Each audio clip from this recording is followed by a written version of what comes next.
do you view the Denver Broncos as a legitimate Super Bowl contender? I do. I'm very excited for this offense. I expect this to be definitely a top 10 offense. I wouldn't be surprised if it's a top 5 offense, and like Russell has an MVP-ish type year. I think in the modern day NFL, if you're confident that your team can win a Super Bowl, the utmost importance is to get a quarterback if you don't have one. Russell Wilson being traded to the Denver Broncos from the Seattle Seahawks. I should have pulled up the specifics. I do know I got it with me right here. Go ahead, John.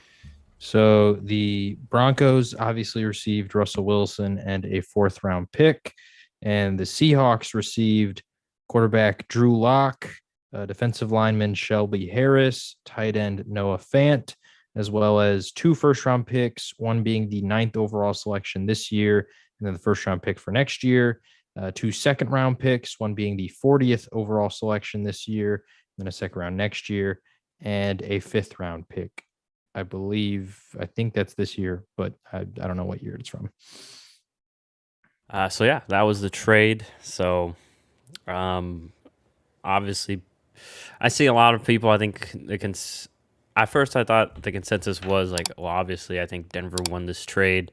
You get just in the fact they got the better player.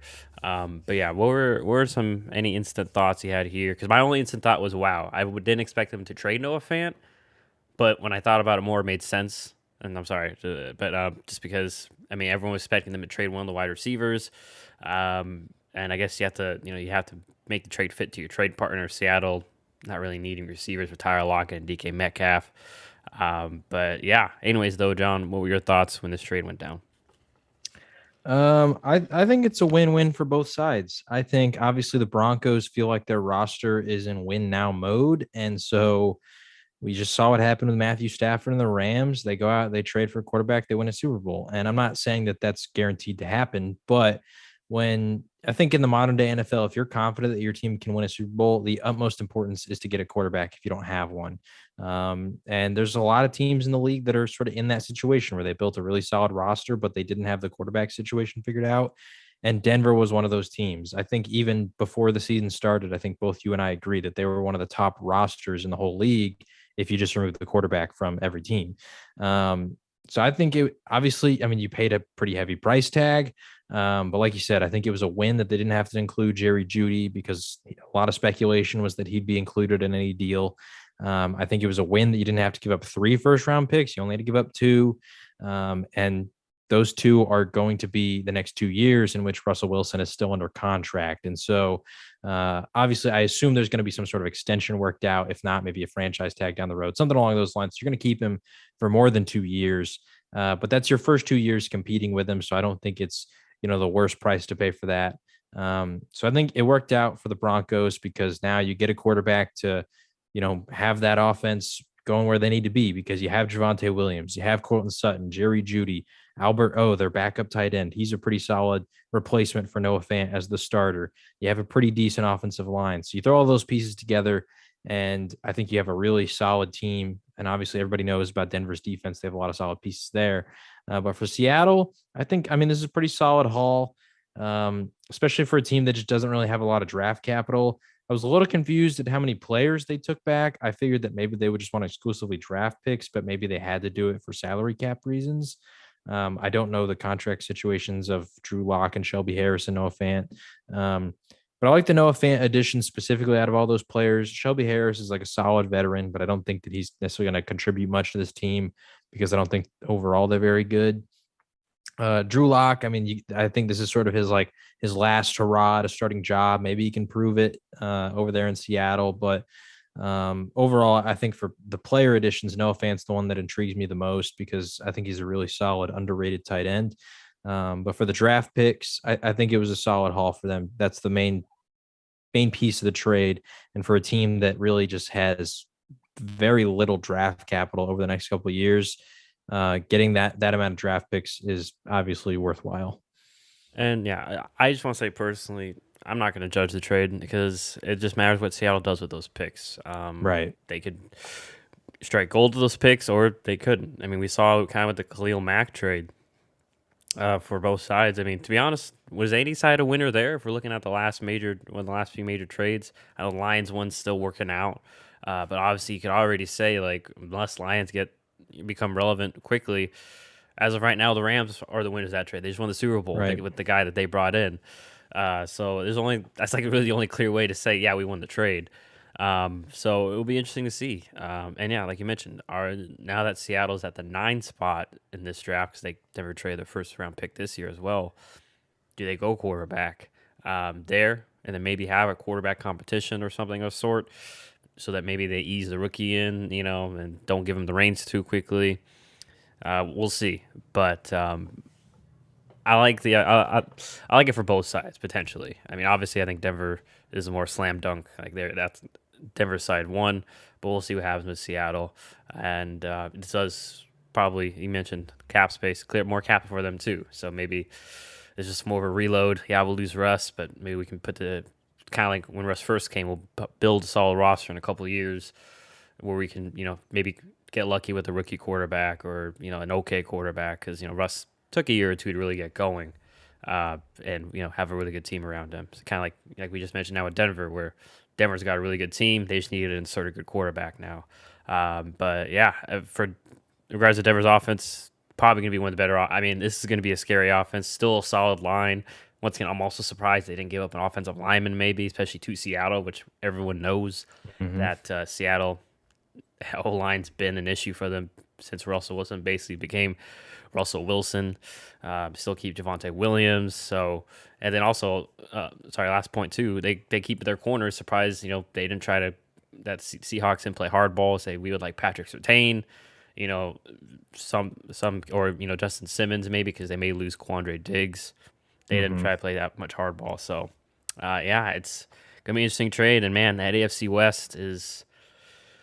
It's going to be, I would hate to be, I feel bad for Raiders fans, our Raider fans. Yeah. It's going to be scary getting out of that division. But, and I'm sorry, last point. The holes that Denver does have now, you could say, yeah, tight end, but there's the Zach, I think it's a pretty solid tight end class. There's Zach Ertz, I believe. Maybe you pick him up. I'm sure there's other guys. Tight end's one of those positions where you may be able to find 2 or 3 guys to fill that role. And same thing with the defensive line. I would say the run defense was kind of falling apart towards the end of the season. Also, just one of the few question marks: will their defense be the same? Because their pass defense is really good, but if the issue still is the run defense, you can address that. I mean, most of the time you get solid interior defensive linemen late in the draft or for a low bargain in free agency. So, yeah, I think as of right now, and I think they do have some money to play with still too, so they can make a few more impact signings. Maybe like Von Miller. They're going to be right up there in the AFC, I expect, next year, as long as Russell Wilson stays healthy. And even then, still got a solid roster around him. So, I have 2 questions for you. But first off, the Broncos, I believe after the Russell Wilson trade now have $26 million in cap space. So they still have room to make moves. We've already seen Von Miller is already hinting on Instagram that he might return. And I wonder if Von knew that this was because it seems like, I just want to say, it seems like the moment it's like that Denver had a plan. Is Aaron's number 1 and Russ is number 2, and then the moment that Aaron said I'm staying in Green Bay, they said okay, probably called Seattle. Yep. And I wonder too if this is true that Vaughn wants to go back. Did he know? This is why they're like, hey Vaughn, come back. We're bringing in one of these guys. Like it's happening. It's guaranteed. So if you want to come back, come back. So. Sorry, go ahead. I've always been a big conspiracy guy when guys get traded that maybe they'd go back, like when they only have 1 year left on their contract, and that they do it, they get their team some draft picks. Yeah, because they got a second round pick from Vaughn. And it was included in the deal, I believe. So I mean, I'm not saying that this is all going according to plan, but it was a year in which they weren't going to compete for a championship anyway. You ship off Von Miller. If he comes back, like what a season for the Broncos. Even though they didn't win anything, they were able to get draft picks for Von and then get Von back for basically nothing on a cheaper contract probably. Anyway, the 2 questions I have for you: number 1, do you view the Denver Broncos as is before any sort of free agency additions as a legitimate Super Bowl contender? I do. I think I like Nathaniel Hackett as an offensive coordinator. I think even before Green Bay, I know everyone wants to criticize Jacksonville, but he did a really good job the year that they went to the AFC Championship, And especially looking back now, he was hamstrung by Blake Bortles. I mean, we saw Leonard Fournette was having a good year. They had solid receivers, and he really had to make a game plan to. He was very creative and methodical in making that offense work. It was a lot of a lot of screens and crosses, but that's all Blake Bortles could really throw consistently. And then I think too it helped that, and like I said, next year there's some criticism there because their team wasn't the same, but it's because teams figured out that's all Blake Bortles can throw. I like that. I wish he was more involved. I feel like in Green Bay. But I think he definitely learned, maybe, if anything, Green Bay, more of the pro style run, play action stuff that LaFleur learned from Shanahan. So, yeah, I think all in all, this is going to be a good combination because we've mentioned Russell Wilson. He's come from the basic Seattle offense where Seattle just hasn't been able to get any sort of creativity around him. So, yeah, I'm very excited for this offense. I expect this to be definitely a top 10 offense. Wouldn't be surprised if it's a top 5 offense, and like Russell has an MVP-ish type year. So yeah, those are my expectations. Not saying Russell Wilson is going to win MVP, but going to be up to that level, I presume. So, yeah, I agree. They're a contender. I mean, obviously, all the weapons on offense, know about all that stuff.